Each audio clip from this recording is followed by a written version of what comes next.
Otro afroamericano muerto a manos de un policía en Estados Unidos. La ONU denuncia posible impunidad y pide revisar las prácticas de los uniformados. Alerta máxima en Filipinas por llegada de supertifón. Presidente Obama ya tiene su nominado a secretario de Defensa. Atentado rebelde en Cachemira deja al menos 21 muertos. 30 muertos por alcohol adulterado en Indonesia. En salud, prevención, la estrategia para evitar quemados en diciembre.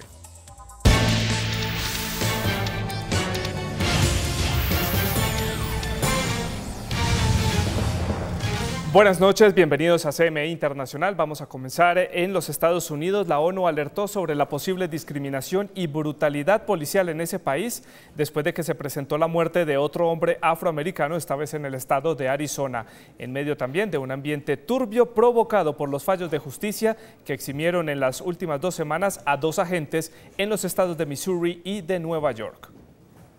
Mediante un comunicado del organismo internacional elaborado por 6 expertos, Estados Unidos estaría incurriendo en impunidad al dejar de castigar hechos específicos en donde existe uso desmedido de la violencia y discriminación racial. La decisión de los 2 jurados ha dejado a muchos con la legítima preocupación sobre un patrón de impunidad cuando las víctimas del uso excesivo de la fuerza son de origen afroamericano u otras comunidades minoritarias. El texto señala también: los afroamericanos tienen 10 veces más posibilidades de ser parados por agentes de tráfico que una persona blanca. Además, hay numerosas quejas de que los afroamericanos están desproporcionadamente afectados por el uso letal de la fuerza. Estas prácticas deben ser erradicadas. La polémica revive después de que un agente de policía en Phoenix, Arizona, disparara en 2 oportunidades contra Rumain Brisbane, de 34 años de edad, quien aparentemente estaba vendiendo drogas en un vehículo y tras un forcejeo el sospechoso había intentado meter su mano en uno de sus bolsillos, lo que le dio a entender al agente de policía que Brisbane intentaba sacar un arma. We don't have a duty to retreat as a police officer.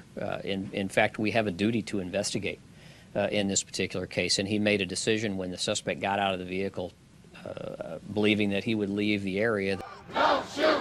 Mientras tanto, en la ciudad de Nueva York, más de 200 personas han sido capturadas dentro de las manifestaciones por el fallo judicial que exoneró de responsabilidad al policía Daniel Pantaleo dentro de la muerte de Eric Garner, de 43 años, el pasado 17 de julio. Las autoridades se mantienen desplegadas en las principales vías, en donde cada vez más personas se unen a las marchas en contra del sistema judicial vigente en el país. Los miles de ciudadanos señalan que el poder judicial favorece a la comunidad blanca y que por el contrario margina y discrimina a la afroamericana en el territorio estadounidense. El gobierno filipino emitió la alerta máxima en el país por la llegada del tifón Agupit, que ya genera vientos de hasta 280 kilómetros por hora. Más de 10.000 personas fueron evacuadas y ya se presentan problemas en los sistemas de electricidad en gran parte de las costas.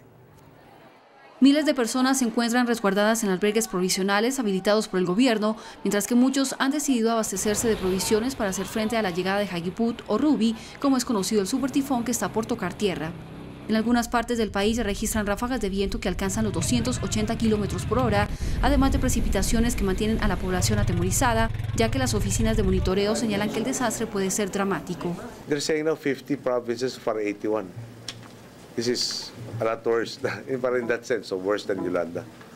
But we are supposed to be more experienced and more knowledgeable after Yolanda. So we should be able to do a lot more once this passes through.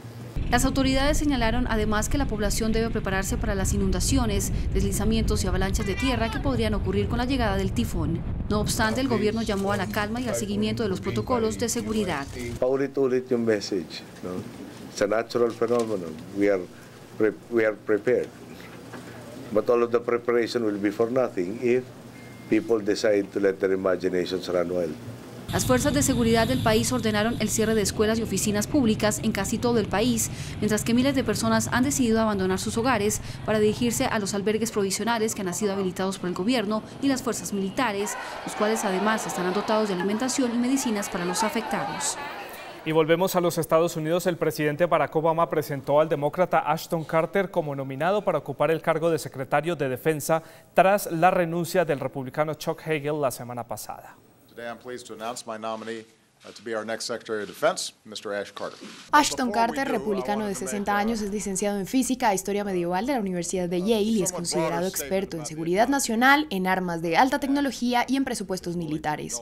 With a record of service that has spanned more than 30 years as a public servant, as an advisor, as a scholar, Ash is rightly regarded as one of our nation's foremost national security leaders. El nuevo funcionario de Obama fue nombrado secretario de Defensa para la Adquisición de Tecnología y Logística, siendo el número 2 del Pentágono entre octubre de 2011 y diciembre de 2013, cuando renunció a su puesto argumentando diferencias personales con sus superiores. He's an innovator who helped create the program that has dismantled weapons of mass destruction around the world and reduced the threat of nuclear terrorism. Ahora el Congreso estadounidense deberá aceptar o rechazar su nombramiento mediante una votación que se realizará en 2015. Analistas aseguran que Carter tiene el apoyo de los republicanos y de los demócratas. 21 personas fallecieron en medio de 4 ataques perpetrados por insurgentes contra la policía de Cachemira en el norte de India. Los hechos se registraron en un puesto policial del pueblo de Uri y otro en un punto de control de Srinagar, cerca de la frontera con Pakistán, cuando un grupo de más de 20 rebeldes pakistaníes atacaron a los oficiales con armas de fuego. Los atentados se produjeron en medio de las campañas electorales para elegir al gobierno estatal. Y la reina Fabiola de Bélgica falleció a los 86 años de edad en Bruselas, la capital del país. Viuda del rey Balduino I de Bélgica, nació en Madrid en 1928 y ha sido la única reina de origen español en toda la historia de la realeza belga. En los últimos años tuvo que afrontar muchos problemas de salud tras sufrir una grave neumonía en el año 2009. Además de padecer osteoporosis, la reina tenía niveles bajos de oxígeno en su sangre, lo que le impedía respirar con normalidad. Se había retirado ya de la vida pública en 2013 y la última vez que se le vio fue el pasado año, cuando acudió a la misa en memoria de su marido, el rey Balduino I de Bélgica. En Indonesia, 30 personas perdieron la vida después de consumir alcohol de fabricación artesanal. Las autoridades señalaron que la intoxicación se presentó después de que las víctimas, en su mayoría jóvenes, bebieran oplosan, una conocida sustancia ilegal a base de alcohol, bebidas energizantes y otras sustancias desconocidas. Los servicios médicos señalaron que otras 10 personas fueron trasladadas a centros médicos. Sin embargo, se adelanta una investigación para determinar el origen de las bebidas. Las abuelas de la Plaza de Mayo en Argentina confirmaron el hallazgo del nieto 116 robado durante la dictadura militar. Estela de Carlotto, presidenta de la asociación, aseguró que se trata del hijo de Hugo Castro y Ana Rubel, quienes fueron secuestrados cuando ella tenía 2 meses de embarazo y llevados a la Escuela de Mecánica de la Armada. De Carlotto, quien encontró a su nieto el pasado 5 de agosto tras 36 años de búsqueda, reveló que aún faltan por hallar cerca de 400 nietos desaparecidos durante la dictadura entre 1976 y 1983. Vamos a una pausa en CMI Internacional, ya volvemos. Muere a los 44 años Keith Martin, el hombre más obeso del mundo. En salud, prevención, la estrategia para evitar quemados en diciembre. Este fin de semana de velitas no solo marca el inicio de las festividades de diciembre, sino que también se convirtió en el puente en que más pacientes con quemaduras se registran en los hospitales. Por eso la importancia de prevenir. Lo explicamos aquí en Salud de CMI Internacional. La sección de salud es patrocinada por Nueva EPS. Diciembre no solo es sinónimo de alegría, sino de luces, pólvora y niños y adultos quemados. Pacientes que por imprudencia manipulan pólvora sin medir consecuencias, sumado a esto, con la combinación de alcohol, que produce accidentes que solo amargan los días de fiesta. Además de eso, las polvorerías clandestinas vuelven y juegan. Entonces vuelven y hacen como son en casas, entonces producen ese tipo de accidentes que ha sucedido en los últimos años, que están reportados en todas partes, donde gente que hace pólvora de manera clandestina produce ese tipo de tragedias. Pero la pólvora no solo es el primer factor causante de quemados, existen otros riesgos.